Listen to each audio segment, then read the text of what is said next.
দেখো আমরা বীজগাণিতিক অনুপাত সমানুপাত চ্যাপ্টারে আজকে এমসিকিউ গুলো দেখব। কত সহজেই দেখবা যে 5 সেকেন্ডের মধ্যে এমসিকিউ গুলো সলভ হয়ে যাচ্ছে। আমরা দেখো এখানে দেওয়া আছে একটি দ্রব্যের ক্রয় মূল্য ইস টু বিক্রয় মূল্য, মানে ক্রয় মূল্য এবং বিক্রয় মূল্যের অনুপাত দেওয়া আছে 5:6। প্রথমে আছে ক্রয় মূল্য, তারপরে প্রথমে একটা ক্রয় মূল্যের অনুপাত, পরে আছে বিক্রয় মূল্য, তারপরে পরেরটা বিক্রয় মূল্যের অনুপাত। প্রশ্ন হচ্ছে শতকরা কত লাভ হবে। সেই ক্ষেত্রে আমরা শর্টকাটটাকে দেখি যে কি শর্টকাট করা যায়। ক্রয় মূল্য বিক্রয় মূল্য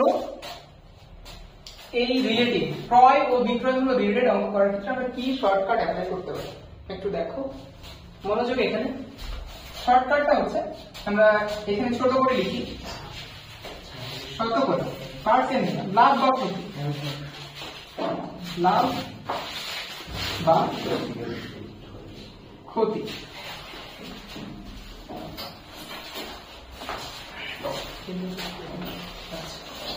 এখানে দেখো লাভ বা ক্ষতি, এটা যে কোনো ক্ষেত্রে প্রযোজ্য। লাভ বা ক্ষতি ইকুয়াল আমরা লিখতে পারবো লাভ বা ক্ষতি ইকুয়াল নিচে ক্রয় মূল্যের অনুপাত, নিচে ক্রয় মূল্যের অনুপাত, নিচে ক্রয় মূল্যের অনুপাত, ক্রয় মূল্যের অনুপাত, উপরে ক্রয় এবং বিক্রয় মূল্যের বিয়োগফল। একটু বোঝো, দেওয়া আছে ক্রয় এবং বিক্রয় মূল্যের অনুপাত, চেয়েছে শতকরা কত লাভ বা ক্ষতি হবে। এই টার্মের ক্ষেত্রে আমরা লাভ বা ক্ষতি বের করব। লাভ বা ক্ষতি ইকুয়াল নিচে ক্রয় মূল্যের অনুপাত, উপরে ক্রয় এবং বিক্রয় মূল্যের বিয়োগফল।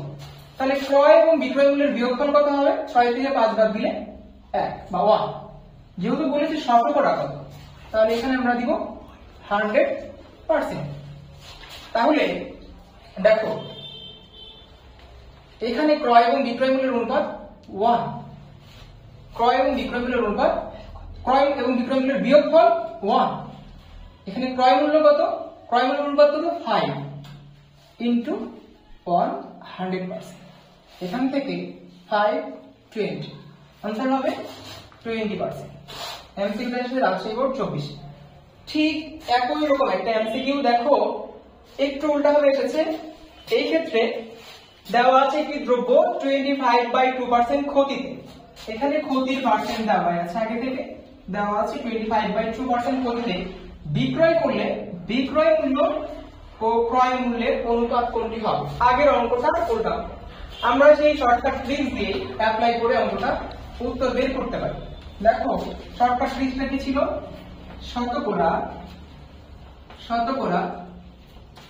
লাভ বা ক্ষতি ইকুয়াল ক্রয় মূল্য বিয়োগ বিক্রয় মূল্য। আমরা যারা বুঝিনি আগে এই অঙ্কটা ভালো করে দেখা হয়।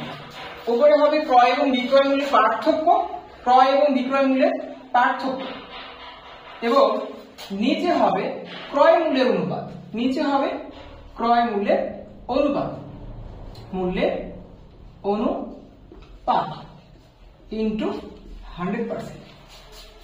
তো শর্ট ট্রিক্স হচ্ছে শতকরা লাভ বা ক্ষতির ক্ষেত্রে উপরে ক্রয় মূল্যের পার্থক্য, নিচে ক্রয় মূল্যের অনুপাত ইনটু 100%। তাহলে আমরা দেখব কোন অপশনের জন্য আমাদের হচ্ছে 25/2 ক্ষতি আসছে, 25/2% ক্ষতি আসছে। যে অপশনের জন্য 25/2% ক্ষতি আসবে, তো এখানে আমি লিখছি শতকরা লাভ বা ক্ষতি ইকুয়াল ক্রয় মূল্য। এখানে এটা অর্থাৎ হচ্ছে কোন সময় ক্রয় মূল্য বেশি হবে, কোন সময় বিক্রয় মূল্য বেশি হবে। বিক্রয় মূল্য বেশি হলে আমরা বিক্রয় মূল্য থেকে ক্রয় মূল্য বাদ দিব, ক্রয় মূল্য বেশি হলে আমরা বিক্রয় মূল্য থেকে বিক্রয় মূল্য বাদ দিব। অর্থাৎ উপরে ক্রয় এবং বিক্রয় মূল্যের পার্থক্য, ক্রয় এবং বিক্রয় মূল্যের পার্থক্য, নিচে ক্রয় মূল্যের অনুপাত ইনটু হচ্ছে 100%। তাহলে আমরা দেখব এই এমসিকিউ এর ক্ষেত্রে একটি দ্রব্য 25/2% ক্ষতিতে বিক্রয় করলে বিক্রয় মূল্য ও ক্রয় মূল্যের অনুপাত কোনটি? অনুপাত কোনটি হবে?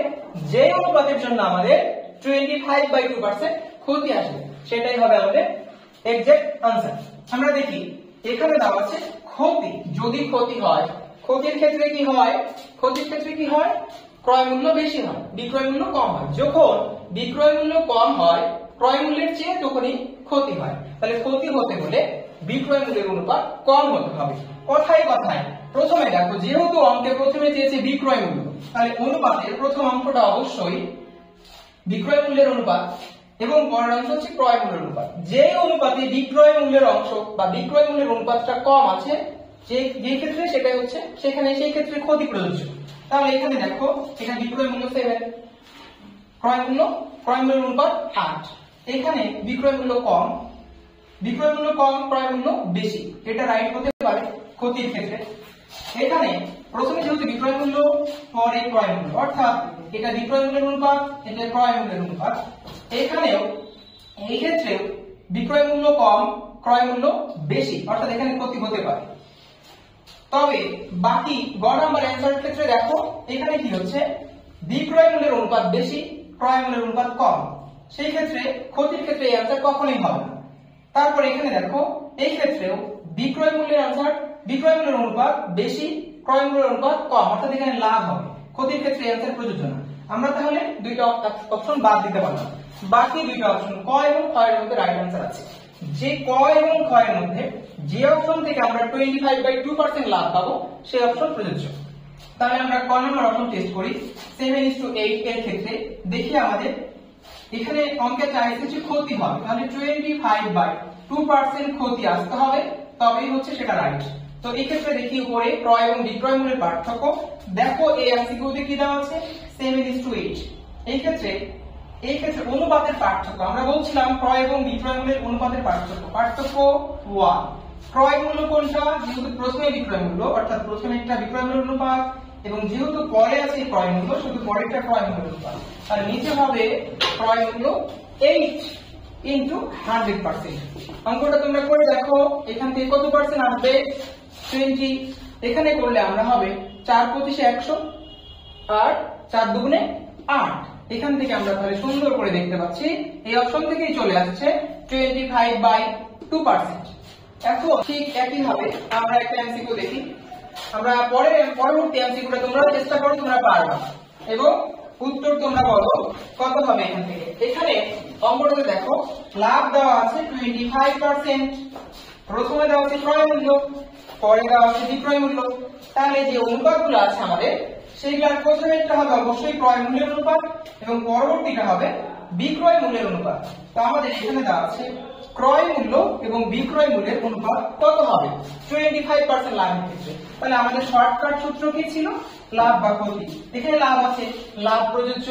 তাহলে এই ক্ষেত্রে ক্রয় এবং বিক্রয় মূল্যের বিয়োগফল কত, দেখো প্রথম অপশন আমরা লিখব, তার আগে আমরা দেখবো যে কোনো অপশন এখান থেকে বাদ দেওয়ার মতো আছে কিনা। এই ক্ষেত্রে যেহেতু লাভ হবে, অবশ্যই বিক্রয় মূল্যের অনুপাত থেকে বেশি হতে হবে। বিক্রয় মূল্যের অনুপাত কোথায় বেশি, এই ক্ষেত্রে কিন্তু প্রথমে ক্রয় মূল্য, কারণ প্রথমে একটা ক্রয় মূল্যের অনুপাত এবং দ্বিতীয়টি হচ্ছে বিক্রয় মূল্যের অনুপাত। তো দ্বিতীয় অনুপাত কোথায় বেশি আছে, এখানে বেশি, এবং এই অপশনে ঘ নাম্বার অপশনে দ্বিতীয় অনুপাত বেশি আছে। এখানে হচ্ছে বিক্রয় মূল্যের অনুপাত কম, এখানেও বিক্রয় মূল্যের অনুপাত কম, এই দুটো অপশন হবে না। তাহলে অপশন হতে পারে ক নাম্বার, অপশন হতে পারে ঘ নাম্বার। আমরা ক নাম্বার অপশনটা টেস্ট করে দেখি যে 25% যদি লাভ আসে তবে সেই অনুপাত সঠিক। অঙ্ক আসছে, এমসিকিউ আসছে কুমিল্লা বোর্ড 20। তাহলে পার্থক্য কত হবে, 1 আর 4, 1 এবং 4 এর পার্থক্য কত, 3, 1 এবং 4 এর পার্থক্য 3। নিচে ক্রয় মূল্য কোনটা, 1 × 100%। এখান থেকে আসে 300% লাভ। তারপর হচ্ছে এখানে দেওয়া আছে 25% লাভ, তাহলে এটা রং আনসার, এটা হবে না। তাহলে বাকি থাকলো কোনটা, বাকি থাকলো ঘ নাম্বার, এটা রাইট হয়ে যায়। আমরা দেখি যে রাইট কিভাবে হচ্ছে। দেখো এইখানে শর্টকাট দিয়ে লাভ হবে 25% কোন অপশনের জন্য, আমরা দেখি এখানে বিক্রয় মূল্য যেহেতু বেশি, এখান থেকে লাভ হওয়ার সম্ভাবনা আছে। এখানে বিক্রয় মূল্য এবং ক্রয় মূল্যের তাহলে পার্থক্য কত, 1। এখানে তারপর নিচে আমরা কি বসাবো, ক্রয় মূল্যের অনুপাত। ক্রয় মূল্যের অনুপাত কত, 4 × 100%, তাহলে কত আসে 20%। 20% आंसर देखो তাহলে 25% যে অপশনের জন্য আসছে সেটা সঠিক আনসার। লাভ ছিল 25%, আমাদের 25% আসছে কোন অপশনের জন্য, কোন অনুপাতের জন্য, 4:1, 4:5। 4:5 আর অপশন আনসার হচ্ছে ঘ 4:5।